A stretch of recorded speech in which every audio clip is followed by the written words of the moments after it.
Welcome to this sacred space. My name is Edris, Harrell, and on behalf of First Unitarian Church of Wilmington, Delaware, I welcome you to our worship service, whether online or in the sanctuary. I'm a white woman with brown hair and glasses. I am wearing a brown turtleneck and cardigan sweater. My pronouns are she, her. You are welcome because of your unique identity and spirituality, and because you are capable and worthy of love.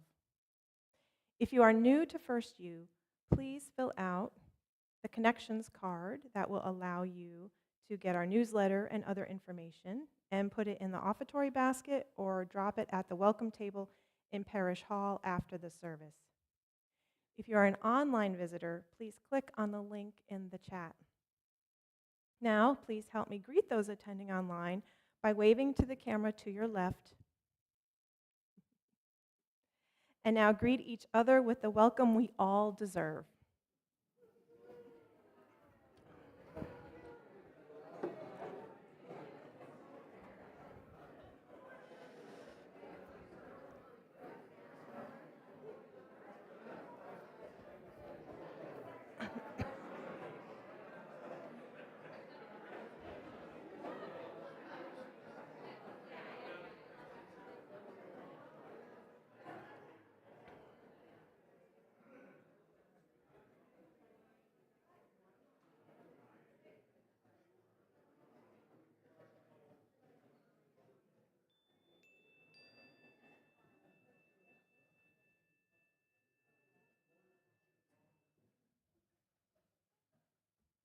And finally, I welcome our guest speaker, Levy-Lyons.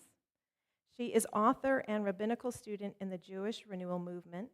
She is also an ordained Unitarian Universalist minister and served UU congregations for almost 2 decades, including 12 years as senior minister of First Unitarian Congregational Society in Brooklyn.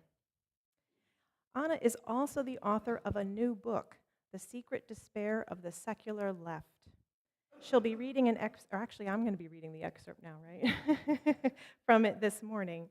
We will have flyers about her book on the live stream table in Parish Hall after the service. Today, she will be talking about living life with full engagement. The title of her sermon is Going on All the Rides. At 12:30 today, she will also be leading a workshop in Bruner Chapel entitled Finding the Holy in Our Life Stories, with the soup lunch taking place in Parish Hall at noon. Welcome, Reverend Anna Levy-Lyons. And now let us prepare our hearts and minds for worship.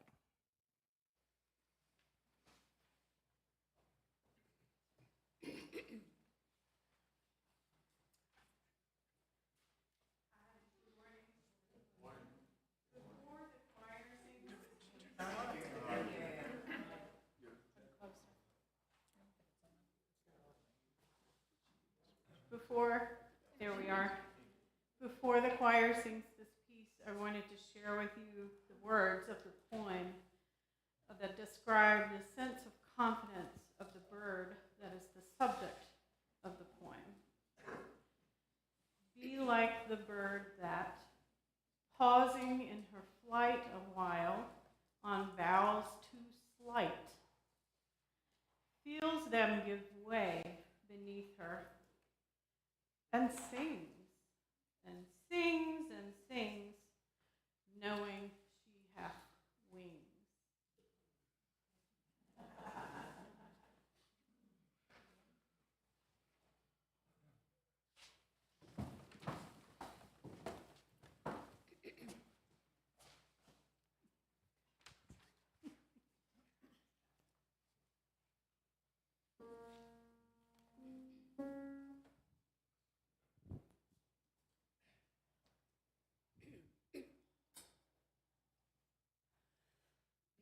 Like the bird that, pausing in her flight a while on boughs too slight, feels them give way beneath her, and sings, and sings, and sings, knowing she hath wings. Be like the bird that, pausing in her flight a while, that boughs too slight, feels them give way beneath her, and sings,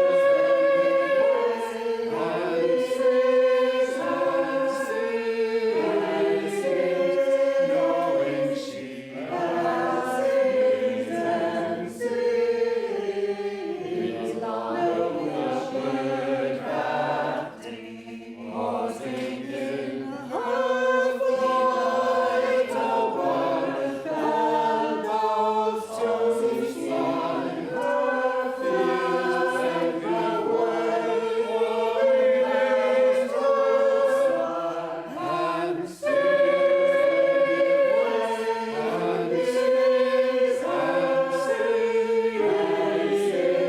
knowing she has wings, and sings, knowing she hath wings.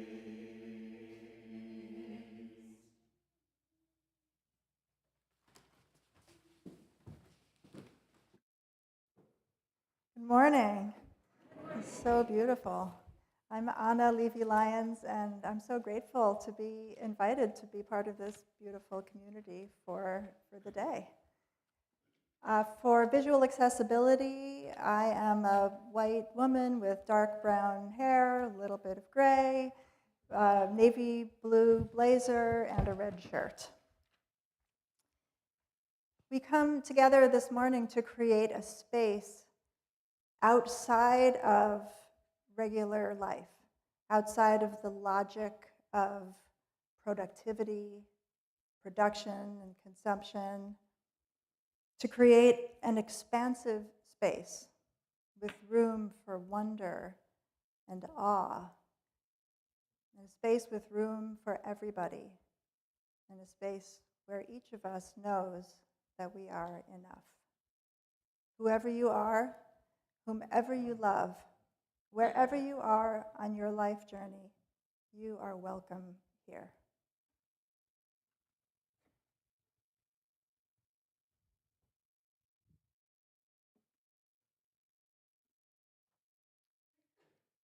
For those of you at home, if you have a chalice, you may light it as I read these words by Lee Kinvey.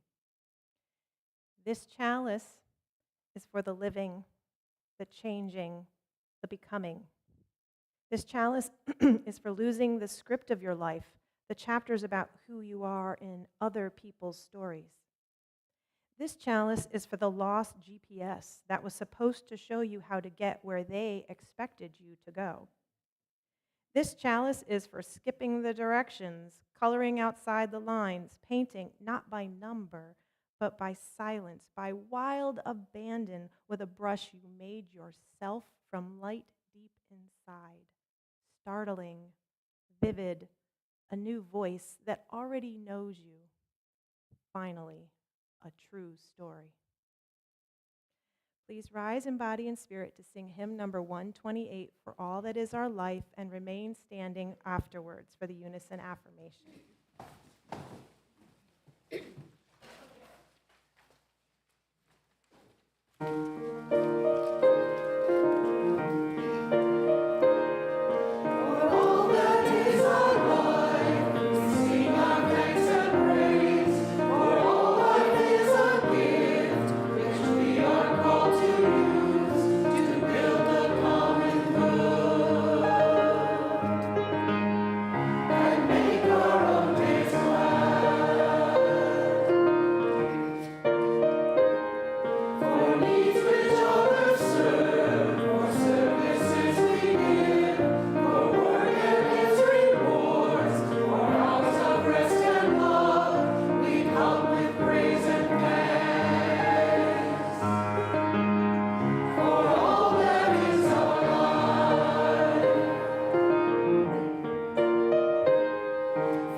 And now please join me in affirming our mission. First Unitarian Church of Wilmington is a beloved community that nourishes minds and spirits, fights injustice, and transforms the world through loving action.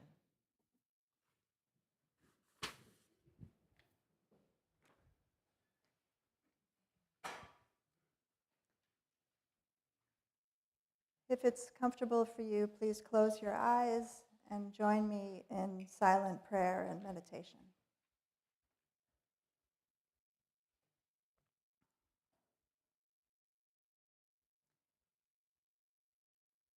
With each inhale, let's imagine making a little more space inside our chests and heart. Allow acceptance to well up, making space for all the different parts of ourselves. The child parts, the older parts, the parts of ourselves that we love, and the parts of ourselves that maybe we have a little bit of a hard time with. Make space for our whole selves. And let's make space for other people. People we love, people we have a hard time with, People we have a hard time with because they remind us of the parts of ourselves that we have a hard time with. People we consider other, different, or wrong, just for right now, just for this moment. Make space for them too.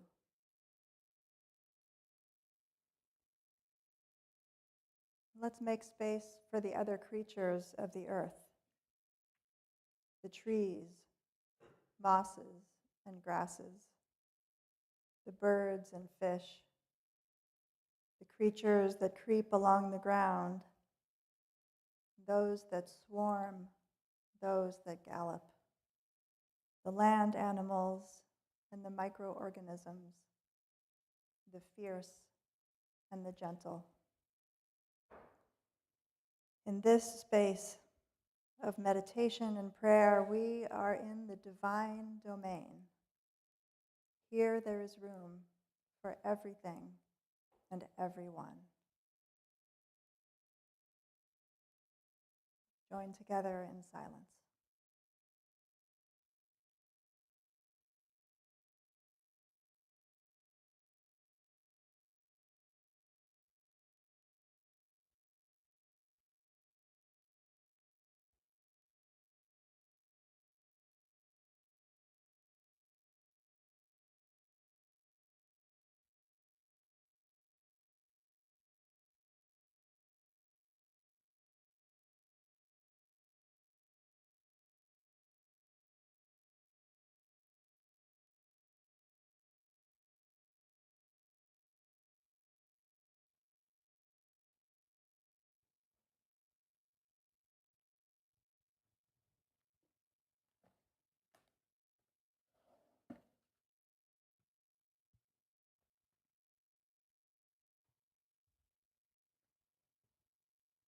We now begin the prayers of the people. Let's attune to what is weighing on our hearts this morning. Edris will light a candle for the common concerns of our world, for all those who are suffering, all those living in fear, all those whose hearts are aching, and for the earth herself groaning under our weight.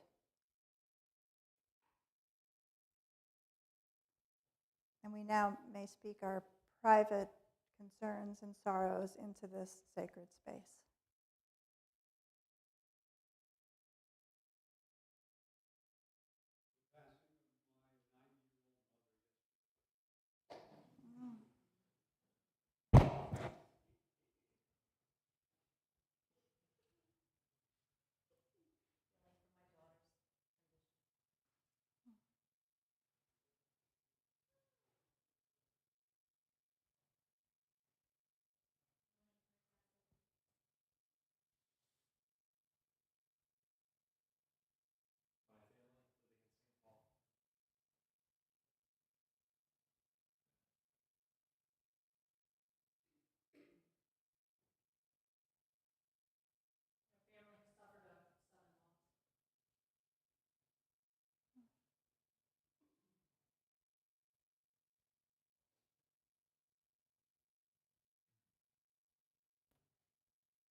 If there are any joys that people want to speak into this space, we welcome that as well.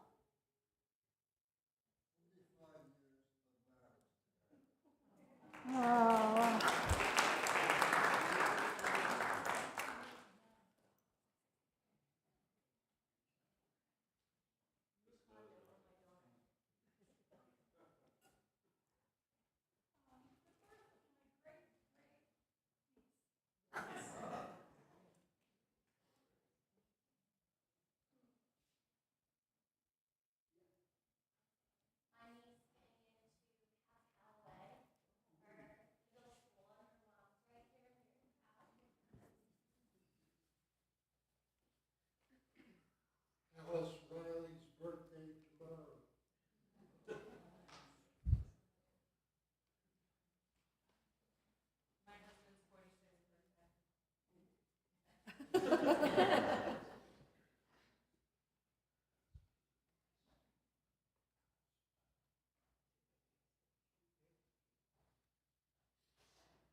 joy of singing. Amen. May the names that are spoken and unspoken find peace and healing this day.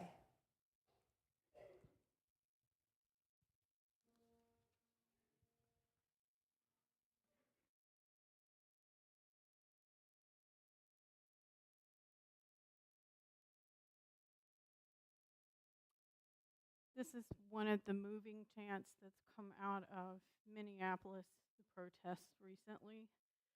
And I invite you to join in when you feel ready.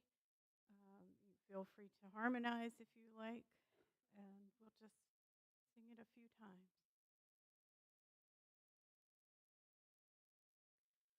Hold on, hold on, my dear ones, here comes the dawn. Hold on, hold on, my dear ones, here comes the dawn. Sing it for your loved ones. Hold on, hold on, my dear ones, here comes the dawn. Sing it for those different from you. Hold on, hold on, my dear ones, here comes the dawn. Sing it for First Unitarian. Hold on, hold on, my dear ones, here comes the dawn. Sing it for yourself. Hold on, hold on, my dear ones, here comes the dawn.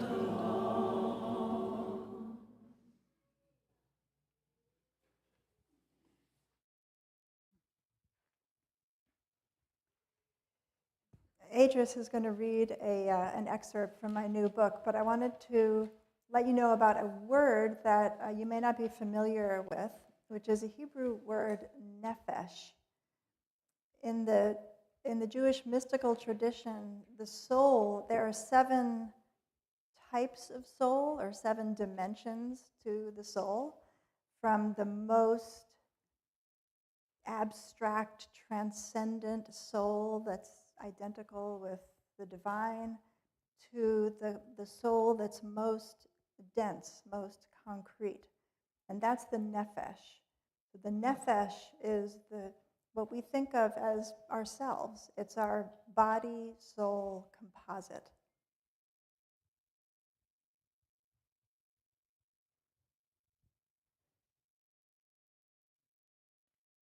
The bifurcated life. The emoji, often a disembodied head, is the perfect symbol for our new, strange era in which the mind, soul, or self is seen as separate from the body. We participate in the gleaming world of the emoji at the expense of our nephesh. Our bodies wind up in one place doing one thing, while our sense of self winds up elsewhere. We use the language of travel and experience to describe our online adventures, saying that we go places and do things, forgetting that in truth we are sitting in one place and doing very little. Typically, in the words of one Facebook user, what we are actually doing is sitting in front of a bright picture frame and touching buttons on a tray in a special sequence. From what I have experienced and seen, the loss of what is now called IRL in real life brings profound grief. We don't have a language for this kind of grief. We can't quite put our finger on it, so we often name it something like Zoom fatigue. A scientific account for this fatigue has to do with our brains having to work hard to continually reconcile audio and video, or it's eye strain, carpal tunnel, or back issues. For each of these problems, there is a scientific explanation and often the promise of a technological fix. But as with so many materialistic explanations, this approach misses a layer. It misses the profound unnaturalness of the whole enterprise. Like a circus bear forced to balance on a ball, we humans are being made to repeatedly perform for our livelihood an act that denies our nature. I can feel quite literally in my bones that I was not made to be sedentary all day, using only my brain to direct abstract versions of work and play through a rectangular panel. It is not what my animal body wants. My eyes glaze over, my shoulders sag under the strange weight of this weightless life. I feel my libido draining from me, libido in the larger sense of psychic drive or energy. I was not made for this. I was made to be fully engaged in this life in all dimensions of my being, working side by side with the people of my community, caring for others with my hands, breathing the outdoor air and gazing at the horizon. The loss of this natural human engagement is painful for me, and I sense that it is for many of us. If we listen carefully, we can almost hear the rending of the nefesh over and over. The body on a couch in New York City, the self in an online game. The body in an Indiana suburban basement, the self at a remote appointment with a doctor. The body in a dark kitchen at 9 p.m. in Mill Valley, California, the self on a Zoom meeting on a sunny morning in Bangalore, India. In the panicked alienation between body and place and self, self and body, I imagine the soul rushing back and forth in distress, searching for a natural home that no longer exists. We did not necessarily ask for this bifurcated life, but it has happened anyway, first slowly and then quickly.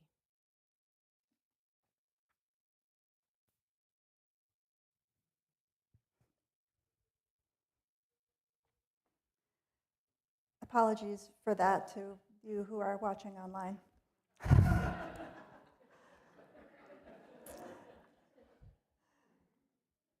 So I have teenage twins. And I remember when they were 4 or 5, when I would try to get them to taste a new food, I would often give them the following speech.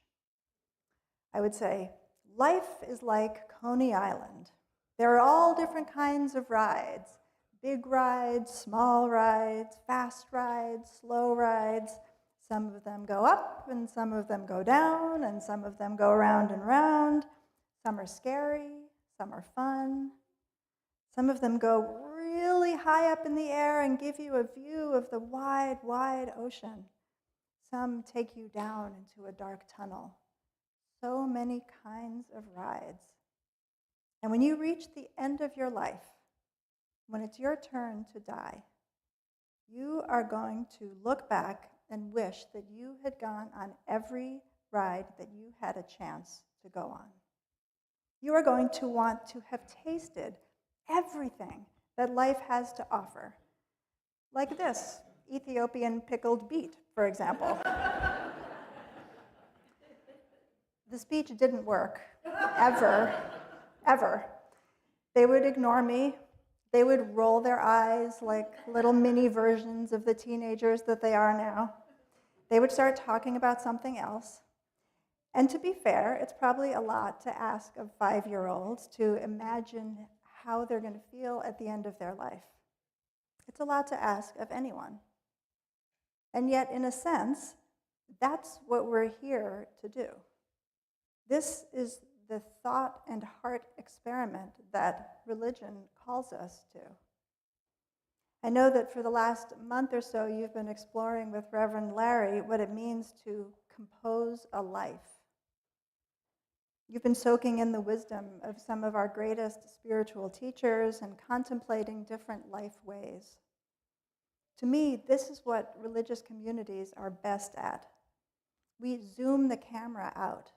We pray, we sing, we listen to inspiring music, we read sacred texts and poetry, all to nudge us to step outside of our day-to-day lives and take the broadest possible view, the one from the top of the Coney Island Ferris wheel, the wonder wheel, the view we will have at the end of our lives. We ask ourselves, how can we live now in a way that we'll be happy about having lived as we near death? What will we want our lives to have been about? How will we want to be remembered? How will we want to have touched the world? What will we be proud of, and what will we regret? We can't know for sure, of course. We humans are notoriously bad at predicting how we're going to feel in the future. But it's a kind of truism among ministers who compare notes on these things that the kinds of regrets that we talk about at the end of our lives are rarely the mistakes we made. They're usually the opportunities that we missed, the risks we didn't take, the times when we played it safe and lived small, the times when we could have swung at a pitch, but we let it go by. Those are the regrets. I don't want us to have those regrets. So I'll try on us the speech that didn't work on my 5-year-olds. Life is like a Coney Island. There are all different kinds of rides. And when you reach the end of your life, when it's your turn to die, you are going to look back and wish that you had gone on all the rides that you could. Now, let me tell you what I'm not talking about here. I'm not talking about actual rides. I'm not talking about the kind of adult play that's expensive, has a big carbon footprint, sucks up natural resources, and requires a battalion of minimum wage workers to make it happen. I'm not talking about spending weekends at a fancy resort. I'm not talking about hiring a crew of Sherpas to haul you up Mount Everest. I'm not talking about buying anything.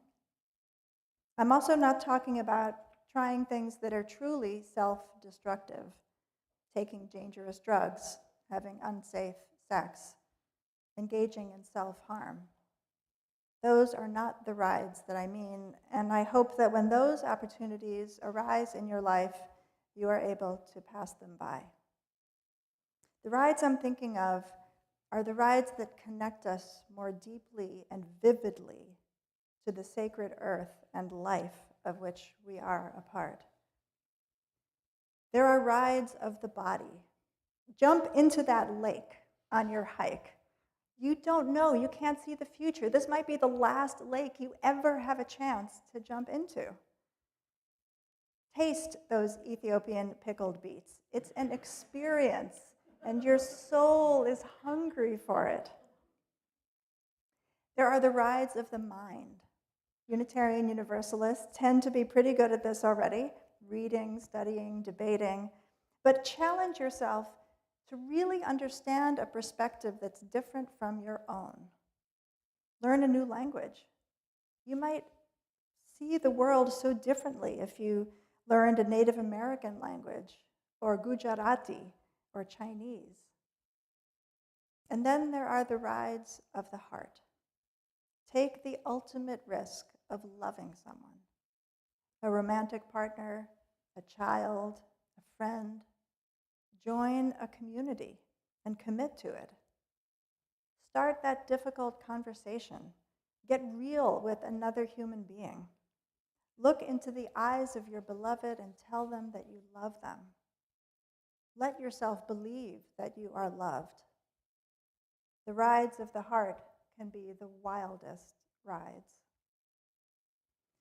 For all of us, if we go on these rides, there will be ups and downs, we will get hurt, we will fail, and, God willing, we will have moments of joy.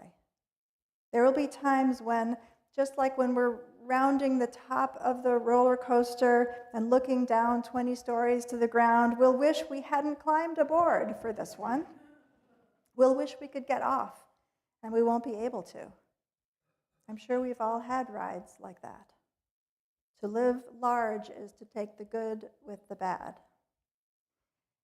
But I sense that our society these days has gotten a little bit cautious. It's like we're living life at arm's length because it's easier and safer that way. You heard a little bit from my new book earlier that talked about the tech aspects of this, how we're living our lives at one level remove, substituting the virtual world for the physical world.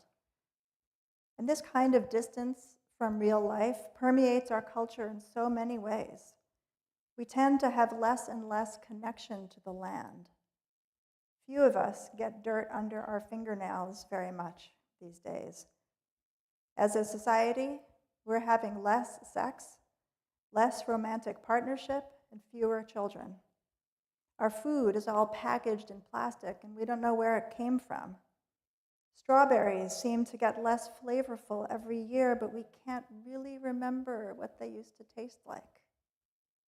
To insist on living life more vividly, not mediated through corporations, not wrapped in plastic, to insist on our own direct experience of this world that we are blessed to be part of so briefly. This is actually profoundly countercultural. And it's exactly what I mean when I say going on all the rides. Go on all the real rides in all of their richness and complexity. We can all probably think of a famous person who's led a life of daring and excitement, who could be the poster child for this. But in thinking about this message, I wanted to think of someone not famous who could be a real life example of what I'm talking about. And I thought of my husband, Jeff, who is with us here today, so I'm going to embarrass him now. Jeff grew up in an ordinary middle-class home in Massachusetts and was a singer in various bands in high school. They smoked a lot of pot and did all the ordinary things that people did back in the 60s. During his senior year in high school, his rock band got signed to a major label. And instead of going to college, he found himself recording an album in Canada. He strapped himself in for the ride of a musician's life. The band soon fizzled out, and he spent his 20s as a working musician playing small gigs at bars and clubs and singing jingles for commercials.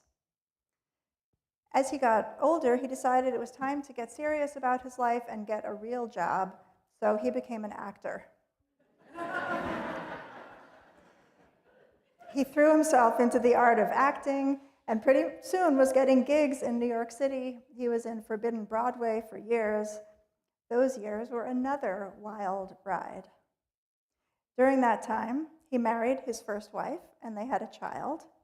Parenthood, another new ride. They moved to Chicago, and Jeff reinvented himself yet again and became a corporate trainer and coach.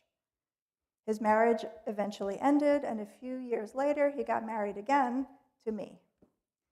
And then, when Jeff was 57 years old, he became a father again to twins. Today, in addition to parenting and his professional work, Jeff spends much of his available time as a leader in climate activism. Yet another learning curve, another ride, another stage of his life's work. And I tell you all of this not just to embarrass my husband and brag about him, although that is fun, but to say that your life doesn't need to look glamorous from the outside in order to be extraordinary from the inside. Only you can know if you're living with vitality and swinging at all of the good pitches that life sends you. You can feel it in yourself. One sign might be that your life always scares you just a little bit. To live in this way is to take the ride that I would call the ride of the Spirit. This is the kind of ride where nothing picks us up and buckles us in and carries us along and powers our engine except hope and faith. Faith in our higher power and deepest self. Like any ride of the Spirit has roller coasters of ups and downs. There are bitter disappointments as well as wonderful successes and joys. But a ride of the Spirit is a life of meaning. Life is like Coney Island. There are lots and lots of rides. Rides of the body, mind, heart, and spirit. The truth is, we can't go on all of them. There are too many, and our time in this life is too short. Some rides are thrust upon us, and we have no option to get off. Poverty, trauma, or illness. Others, we can't get a ticket for, even if we desperately want it. But for all the other rides, the ones that we can choose, I want to suggest that we all make ourselves a promise that when we turn one down, let it be for a damn good reason.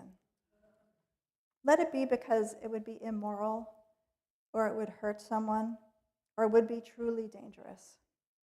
But don't let it be because we might not like it. Don't let it be because we'll do it online instead. Don't let it be because we're scared. Don't let it be because we're clinging to the past.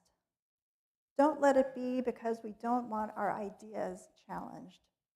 For God's sake, don't let it be because we might get our heart broken.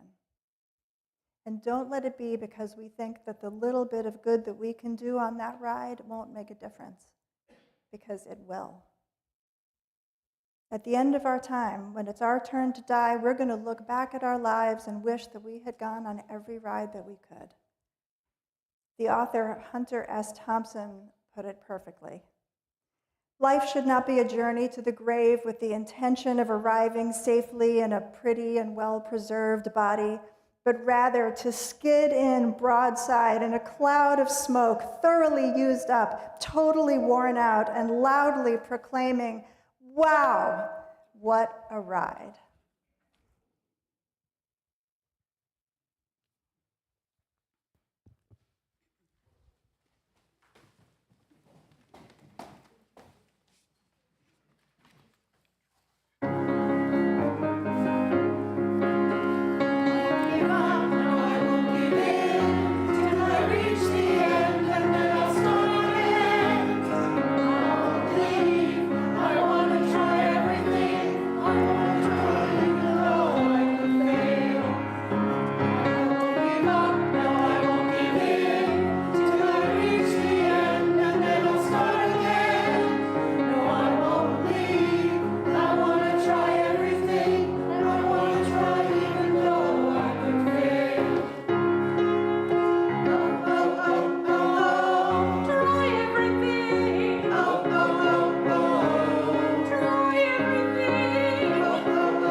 Thank you, choir. I love that song. Just in the past month or so, here at First U, I have attended worship services and led one, chatted with friends and people known for many years, since I've been coming for 20 years, attended a protest against ICE right outside our door with members of our church and wider community, gone to a committee meeting where we each took a moment to check in about how we were doing, connected with church members on our social media, conversed and played with the children of our church in religious exploration classes, and engaged in craft making with other church members, chatting as we made jewelry, crocheted, painted, etc. That's just in the past month. It is an example of how enriched my life is because of First Unitarian Church, where I have developed a community that nurtures my soul and my creative life. It gives me intergenerational connections and a sense of purpose. First U is what keeps me grounded, connected, and healthy. It is what keeps our community healthy through connections and spiritual sustenance. For our democracy to have a chance of survival, communities like ours must exist and thrive. We must keep First U going. We must take up the song and carry on. So we will now take the offering. There will be a list of ways to donate on the screen, which include texting, using the Church Center app, mailing a check, going to our website, or just putting money in the offertory basket during the music. Please join me in dedicating our offering. To the work of this congregation, which is weaving a tapestry of love and action, we dedicate our lives, and these are offerings.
We are entering our second week of our pledge drive for the 2026-2027 church year.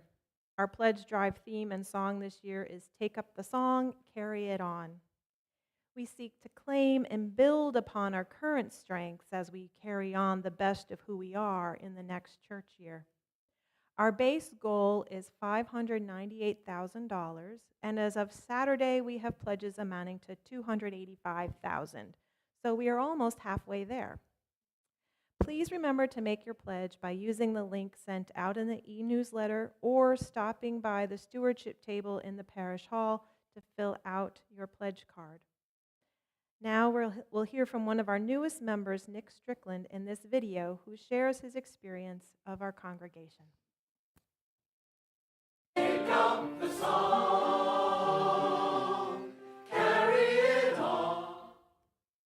Hi, my name is Nick Strickland, and my wife Jennifer and I are both chemical engineers, and from Georgia Tech, and DuPont brought us here for work in 2001 to the Wilmington community. We've raised our family here and watched our children go and play sports and then go on to college and get jobs and then go to graduate school. And after the kids left the house, my wife and I really began to look around for the right church for us, the right church family. We looked at several churches and we landed at First U. And the people have been wonderful here at First U. The programs, or the meditation program during the week, on Wednesday nights, is a place where the community can come and calm their minds. And the mission of the church is really consistent with what we believe, which is nourishing minds and spirits and fighting injustice and transforming the world through loving action. And the children's programs are second to none here. So we believe that the church is a very supportive community, and we're going to continue to contribute financially to continue to grow and build the strong community here in Wilmington. Music ring, take up the song, let your life sing.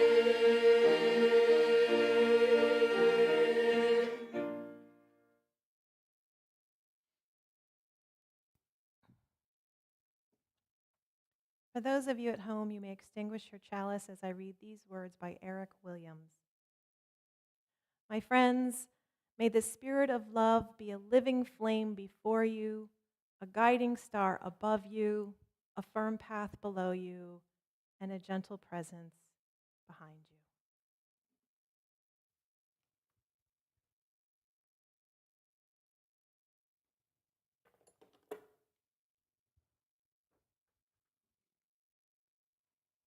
As we go out into the world today, may you be blessed with spaciousness and curiosity and eagerness to taste this world and all the weird and wild magnificence of it. Go in peace, everyone. Rise in body or spirit for our final hymn, number 151. I wish I knew how.